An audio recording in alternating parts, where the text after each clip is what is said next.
नमस्कार, आपका अखबार के YouTube चैनल पर आपका स्वागत है। मैं हूं प्रदीप सिंह। भारतीय जनता पार्टी तेलंगाना को अपनी नई चुनावी रणभूमि बनाने जा रही है। पार्टी ने एक तरह से, अभी उसकी औपचारिक घोषणा नहीं हुई है, तय कर लिया है कि तेलंगाना के विधानसभा चुनाव जो दिसंबर 2023 में होने वाले हैं, उसमें पार्टी का प्रमुख चेहरा प्रधानमंत्री नरेंद्र मोदी होंगे। और ये बड़ा दांव खेल रही है तेलंगाना पर भारतीय जनता पार्टी। और एक तरह से कहें कि चुनाव की तैयारी भारतीय जनता पार्टी ने अभी से शुरू कर दी है। मंगलवार को, जो अभी बीता है मंगलवार, ट्यूसडे को, प्रधानमंत्री नरेंद्र मोदी ने हैदराबाद से ग्रेटर हैदराबाद म्यूनिसिपल कॉरपोरेशन के जो 48 कॉरपोरेटर हैं, उन सबको दिल्ली बुलवाया और उनसे लंबी बातचीत की। उनसे कहा कि आप पार्टी का चेहरा हैं। उनका आपकी ग्रोथ तभी होगी जब पार्टी की ग्रोथ होगी। तो इसलिए आप केवल पार्टी का चेहरा मत बनिए, आप समाज का भी चेहरा बनिए।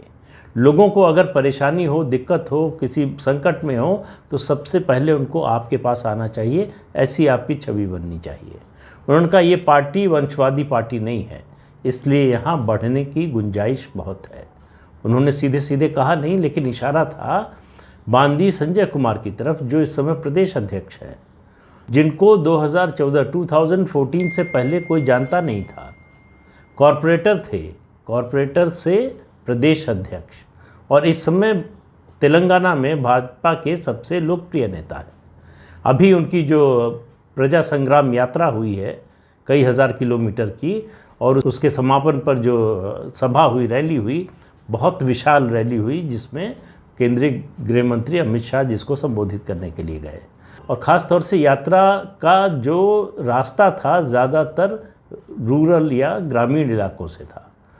तेलंगाना का 61% हिस्सा, 61% हिस्सा रूरल एरिया में आता है, ग्रामीण इलाके में आता है। तो और यहीं पर टीआरएस जो है, तेलंगाना राष्ट्र समिति, उसका जनाधार भी ज़्यादा है। तो भाजपा की नज़र उसी पर थी, इसलिए ये यात्रा हुई।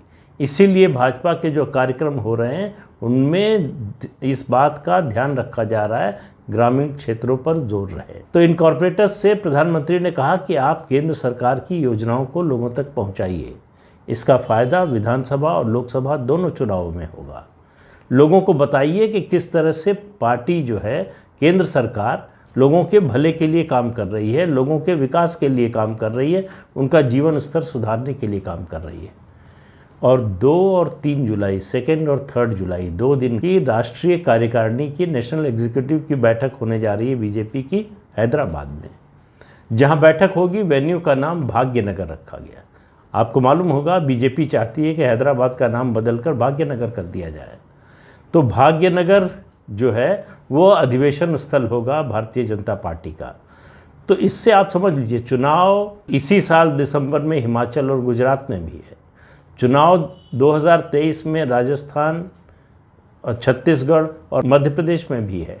लेकिन अपनी नेशनल एग्जीक्यूटिव के लिए, और वो भी 5 साल बाद हो रही है, दिल्ली से बाहर, अपनी नेशनल एग्जीक्यूटिव के लिए जो वेन्यू चुना है भारतीय जनता पार्टी ने, वो हैदराबाद, तेलंगाना की राजधानी। तो इससे आप अंदाज़ा लगाइए कि भारतीय जनता पार्टी किस तरह से तेलंगाना पर ध्यान दे रही है। उसकी वजह यह है कि लगातार केसीआर की लोकप्रियता घटती जा रही है। लोकसभा चुनाव तक और उसके कुछ समय बाद तक टीआरएस और बीजेपी के संबंध अच्छे थे। टीआरएस समय समय पर राज्यसभा में भारतीय जनता पार्टी की मदद करती रहती थी, लेकिन उसके बाद से संबंध बिगड़ने शुरू हुए। तो इस समय तेलंगाना में भारतीय जनता पार्टी टीआरएस के लिए दुश्मन नंबर 1 है। तो वो केवल तेलंगाना में हमला नहीं कर रहे हैं बीजेपी पर, वो राष्ट्रीय स्तर पर बीजेपी पर हमला करना चाहते हैं।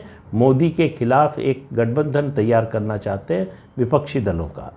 तो जितना उनका ध्यान तेलंगाना से हटकर अपनी राष्ट्रीय भूमिका पर जा रहा है, बीजेपी को लग रहा है कि ये सबसे अच्छा मौका है। ये तेलंगाना में घुसने का।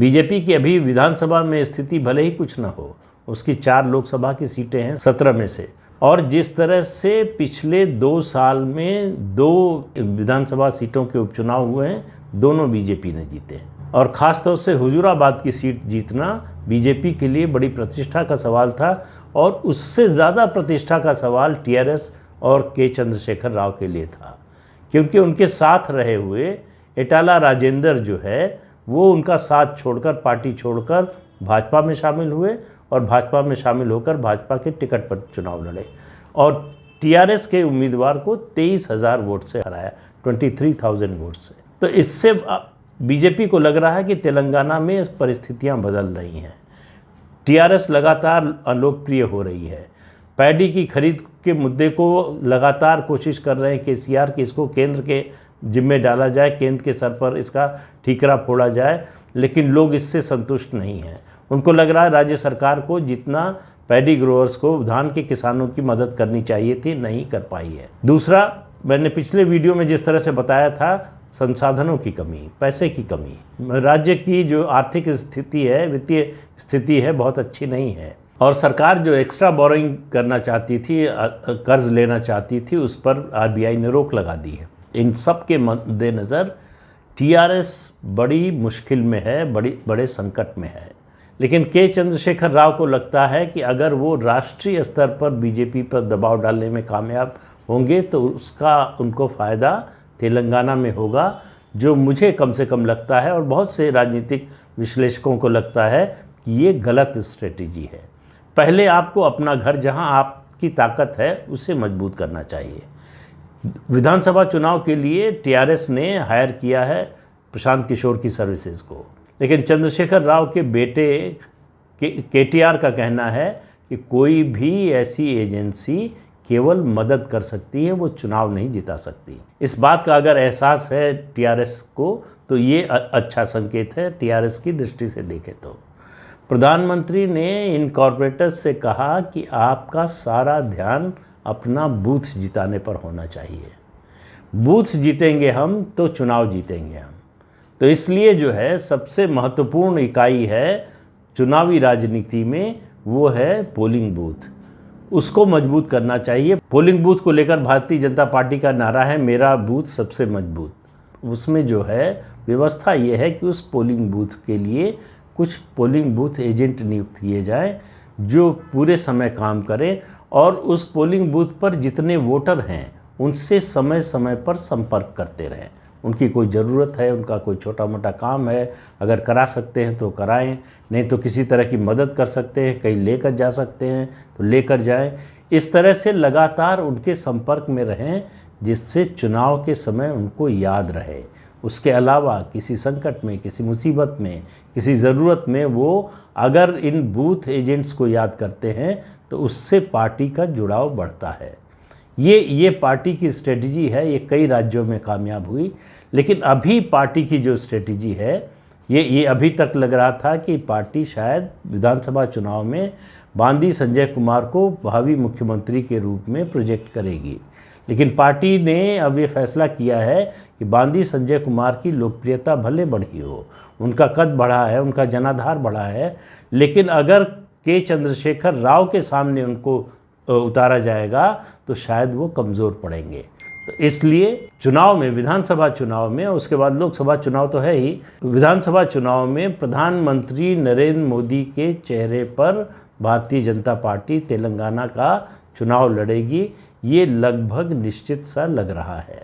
इसका फ़ायदा उठाने के लिए अभी से पार्टी केंद्र सरकार की जो योजनाएं हैं उनकी बात कर रही है। टीआरएस में जो बेचैनी है, ख़ासतौर से नॉर्थ तेलंगाना में, जहां बीजेपी का जनाधार बढ़ रहा है और यही इलाका है जहां से टीआरएस के बड़े नेता आते हैं, इसलिए चंद्रशेखर राव की चिंता और ज़्यादा है।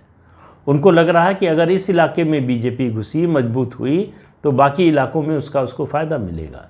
एक और फैक्टर है, एक यूट्यूबर है, यूट्यूब चलाते हैं चैनल क्यू न्यूज़ के नाम से। इनका नाम है चिंतापुन नवीन कुमार। ये तो उनका वास्तविक नेम है, लेकिन स्क्रीन पर उनका जो नाम है थीनमार मल्लाना, तो ये इसी नाम से वो लोकप्रिय हैं, जाने जाते हैं। 2014 में जब से टीआरएस सत्ता में आई है, तब से उन्होंने चाणक्य की तरह अपनी चोटी खोल दी है जैसे, और तय कर लिया है कि टीआरएस को हराना है। तो अपने न्यूज़ चैनल से, यूट्यूब चैनल से रोज़ सरकार की कमियों के बारे में, जो ज़मीन का जिस तरह से दुरुपयोग हो रहा है, जो घपले घोटाले हो रहे हैं, जो अनियमितताएं हो रही हैं, सरकारी योजनाओं में जो गड़बड़ी हो रही है, उन सब की खबरें प्रसारित करते हैं। ये चैनल बहुत लोकप्रिय हो गया है तेलंगाना में, और इससे इतना परेशान हो गए केसीआर और टीआरएस कि आखिर में उनको गिरफ्तार कर लिया। गिरफ्तार होने के बाद जब वो छूट कर आए, उसके बाद उन्होंने भारतीय जनता पार्टी ज्वाइन कर ली।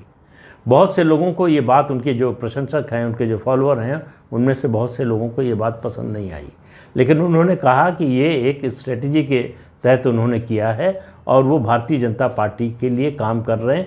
वो जो काम कर रहे हैं, दरअसल भारतीय जनता पार्टी में शामिल हो या ना हो, वो जो काम कर रहे हैं वो भारतीय जनता पार्टी की मदद के लिए है, या इसको दूसरी तरह से कहें तो उसकी मदद के लिए है जो टीआरएस से लड़ता हुआ दिखाई देगा।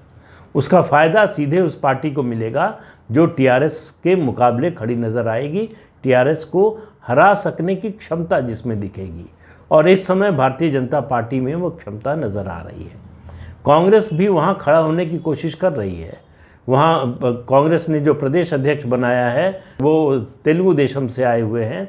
उन्होंने निश्चित रूप से पिछले दिनों में जिस तरह के कार्यक्रम किए हैं, उससे तेलंगाना में कांग्रेस में थोड़ी हलचल बढ़ी है, लेकिन कांग्रेस काफ़ी पीछे चली गई है। भारतीय जनता पार्टी बहुत तेज़ी से ग्राउंड गेन कर रही है, और प्रधानमंत्री की इस कोशिश और जुलाई में जो नेशनल एग्जीक्यूटिव होने जा रही है, उसका तेलंगाना की पूरी राजनीति पर असर पड़ना तय है। केसीआर जिस तरह से प्रधानमंत्री का अपमान कर रहे हैं, 2 बार तेलंगाना गए प्रधानमंत्री, दोनों बार केसीआर न तो उनसे मिलने आए न उनको रिसीव करने आए। इसका तेलंगाना में इसका भी असर हुआ है। प्रधानमंत्री ने ये जो बैठक की कॉरपोरेटर्स के साथ, ये इसका मकसद एक और है जिसको भारतीय जनता पार्टी आने वाले दिनों में ज़मीन तक लेकर जाने वाली है। वो ये है कि टीआरएस के जो प्रमुख हैं, मुख्यमंत्री हैं के चंद्रशेखर राव, वो अपने कार्यकर्ताओं से, नेताओं से जल्दी मिलते नहीं, वो इनएक्सेसिबल है। भाजपा ये संदेश दे रही है कि देश के प्रधानमंत्री इतना व्यस्त होते हुए भी, इतनी बड़ी जिम्मेदारी होते हुए भी अपने पार्टी के कॉरपोरेटर्स से भी मिलने का समय निकाल लेते हैं, उनसे मिलते हैं, बातचीत करते हैं, उनकी सलाह लेते हैं, उनका फीडबैक लेते हैं और क्या करना चाहिए ये बताते हैं। तो ये जो कम्युनिकेशन भारतीय जनता पार्टी में टॉप लीडरशिप और सबसे नीचे के कार्यकर्ता का है, इसको भारतीय जनता पार्टी तेलंगाना में नीचे तक ले जाना चाहती है कि एक तरफ देखिए प्रधानमंत्री हैं, हमारी पार्टी के सर्वोच्च नेता, देश के सबसे लोकप्रिय नेता, देश के प्रधानमंत्री, उनका व्यवहार अपनी पार्टी के कार्यकर्ताओं से देखिए, दूसरी ओर तेलंगाना के मुख्यमंत्री का देखिए, उनके अंदर का अहंकार देखिए। तो ये इसको भी भारतीय जनता पार्टी मुद्दा बनाने जा रही है, और इन सब कोशिशों से भाजपा की टीआरएस में बहुत बेचैनी है। जितना भाजपा अपना प्रचार प्रसार बढ़ाने की कोशिश कर रही है, उतना केसीआर कोशिश कर रहे हैं राष्ट्रीय स्तर पर अपनी भूमिका तलाशने की, और मुझे लगता है कि ये उनके लिए उल्टा पड़ने वाला है। लेकिन चुनाव अभी दूर हैं, अभी लगभग 1.5 साल का समय है, तब तक क्या होगा किसी को मालूम नहीं। लेकिन इतना निश्चित है कि 2023 दिसंबर में तेलंगाना विधानसभा के चुनाव में टीआरएस और बीजेपी की सीधी लड़ाई होगी। जीतेगा कौन, वो बाद में बात करेंगे। तो इस अंक में इतना ही, अगले अंक में फिर मिलेंगे किसी नए मुद्दे के साथ। तब तक के लिए इजाज़त दीजिए। आपसे अनुरोध है कि ये चैनल देखिए, शेयर कीजिए, लाइक कीजिए और सब्सक्राइब ज़रूर कीजिए। नमस्कार।